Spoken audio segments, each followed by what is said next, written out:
Panoorin niyo 'to mga kapatid.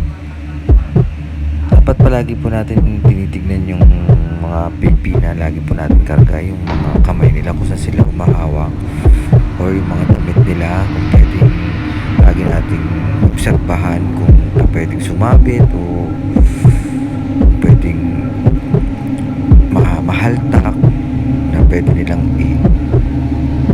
ikadisgrasya. Tulad po ng pangyayaring ito panoorin niyo po maigi. Panoorin niyo po hanggang sa huli.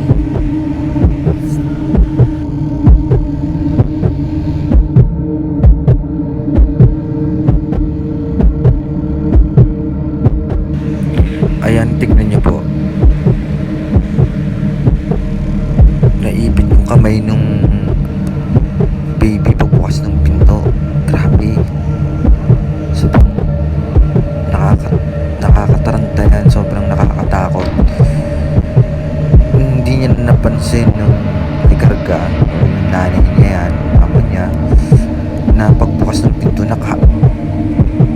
hawak pala yung bata ron sa may gilid na nakaganon yung kamay sa may siwang na yun. Kaya pagbukas ng pinto, pag-slide ang pumasok yung kamay ng baby,